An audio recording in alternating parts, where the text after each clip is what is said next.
So now let's very carefully listen to these different characteristics and honestly, with an honest, open eye, determine who this is. Read it from the top of verse 25. Verse 25. And the first came out red. So the first child came out the color red. So when this child came out, he came out beet red, though. Beet red.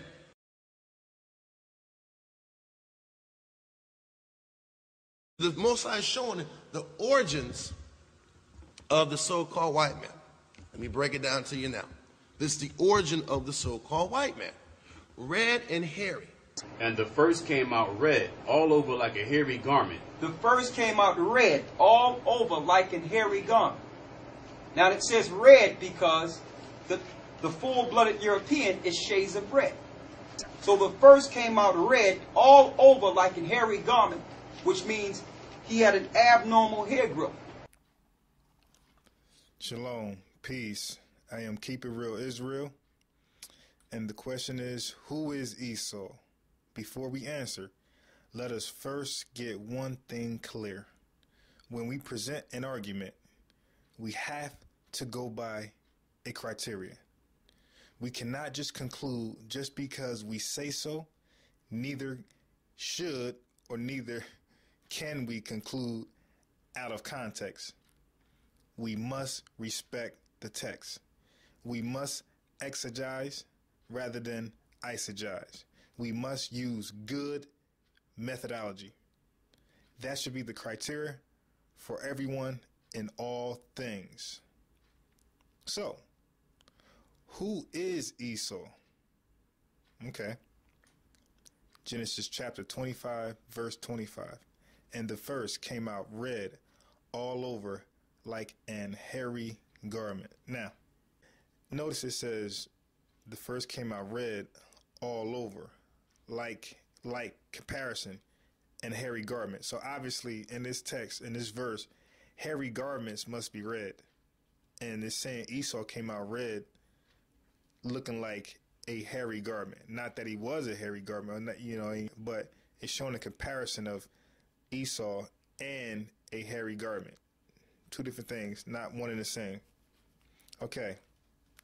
So the white man is not white.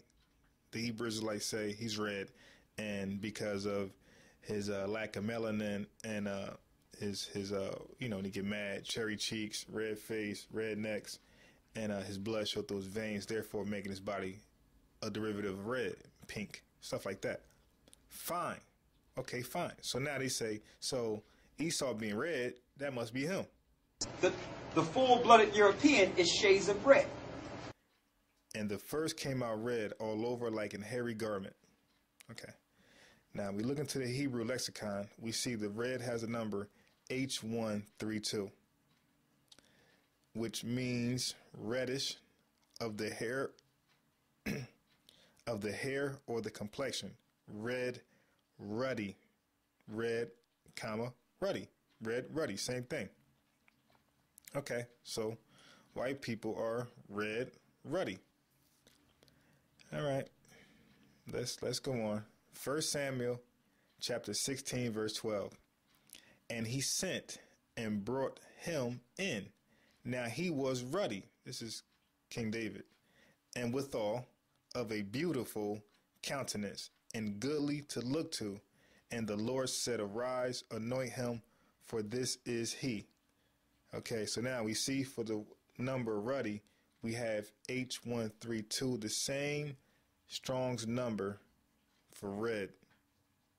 So if Esau is white because he's red, we're using that logic, then so is King David, white because he's red. 1 Samuel chapter 17, verse 42. And when the Philistine looked about and saw David, he disdained him, for he was but a youth, and ruddy, and of a fair countenance. You see the word ruddy there again, H132, red, H132. So the truth is that red does not represent Caucasians. ruddy either. H132 does not represent Caucasians. Okay, red or ruddy is like the color of a reddish brown. It's not really red, it's just a derivative of brown, a reddish brown. So all the people that you read about from Adam, and it said, Lord God formed Adam from the dust of the ground. What color is the dirt of the ground? What color is the dirt? Here or where? Anywhere. If you go if you go to Brazil, it's clay, so it's red. What color? It's red. It is. It's a derivative of brown. Okay. It's a derivative. That red clay. Numbers chapter 19 verse 2. This is the ordinance of the law which the Lord hath commanded, saying, Speak unto the children of Israel, that they bring thee a red heifer without spot, wherein is no blemish, and upon which never came yoke. Now remember, I said red is just a derivative of brown. Don't really mean like the bright red color. Okay, we'll see right now. Bring thee a red heifer. We're going to see what a red heifer look like. First, look at the number, the Strong's number, the Hebrew Strong's number, H122. It mean red, ruddy. Okay? Let's see how that look. A red, ruddy heifer. Voila. So the Esau look like that? No Caucasian looks like that type of color. And that's not the red you thought of when Genesis said he came out red, all right? Like I said, a reddish brown. Zechariah chapter 1 verse 8. I saw by night, and behold, a man riding upon a red horse, and he stood among the myrtle trees that were in the bottom, and behind him were their red horses, speckled and white. Once again, red horses. The Strong's Hebrew number red is H122, and let's see what a red horse, speckled and white, looks like. Let's see if it favors a man of color, of African descent, or a European, a Caucasian. So as you can see, once again, when you read that Esau was red, no longer can anybody say that Esau looked like a Caucasian of today. In describing men and women, red means what it always have meant.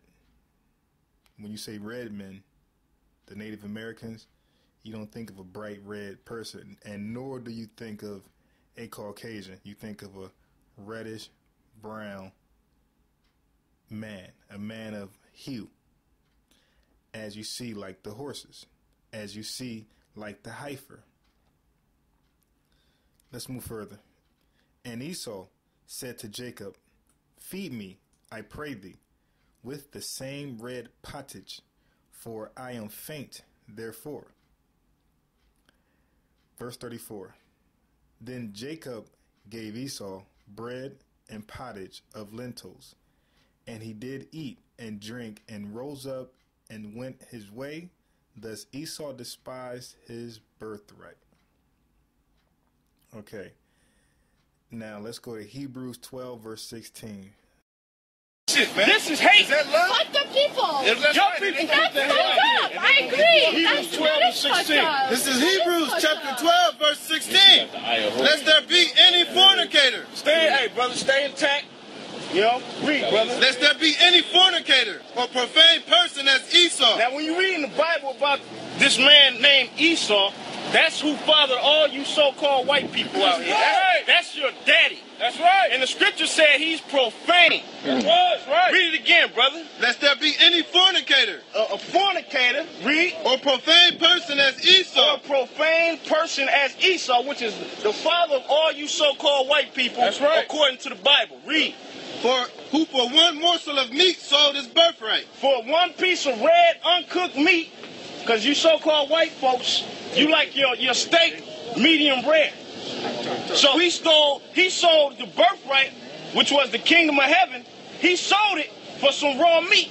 So Genesis 25:34 says, it was lentils. Hebrews 12:16 says a piece of meat.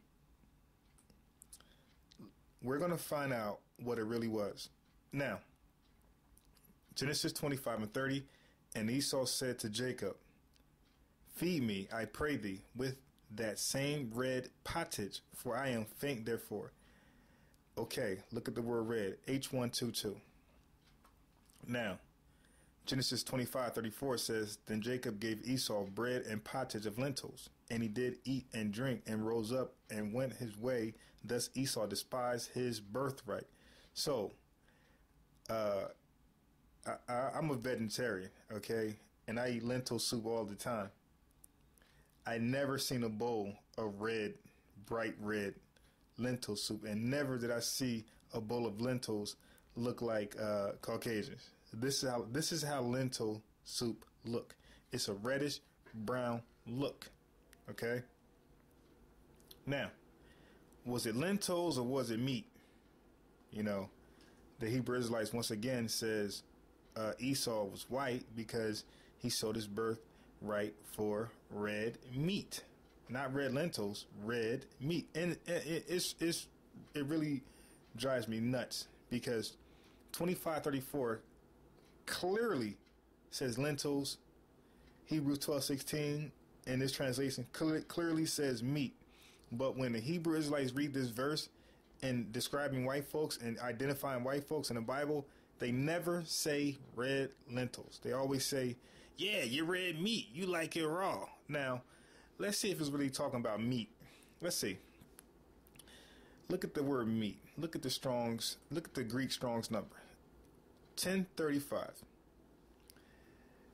Which means eating, first and foremost, food, secondly, and meat, lastly.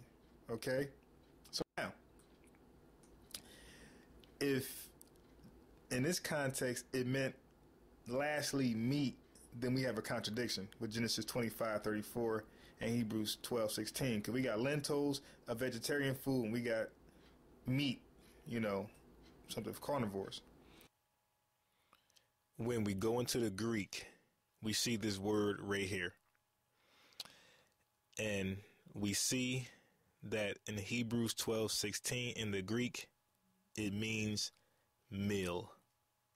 Okay? So now we're going to go different places in the Bible and look for 1035 and see what it means in the Greek.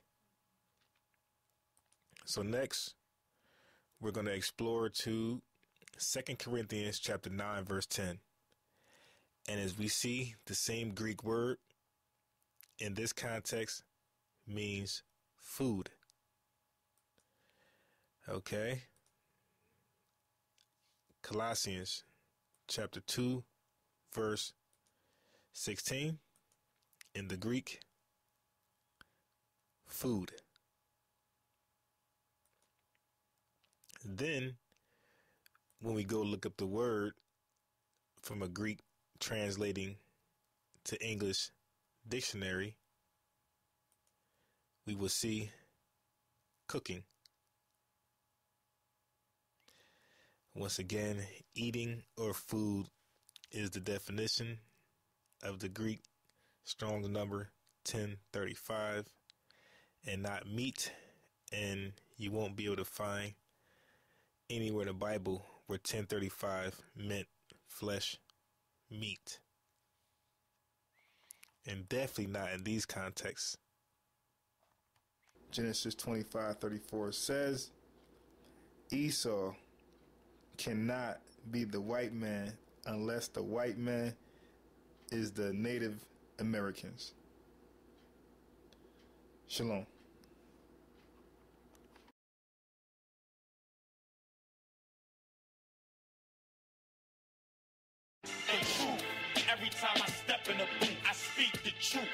So now let's very carefully listen to these different characteristics and honestly, with an honest, open eye, determine who this is.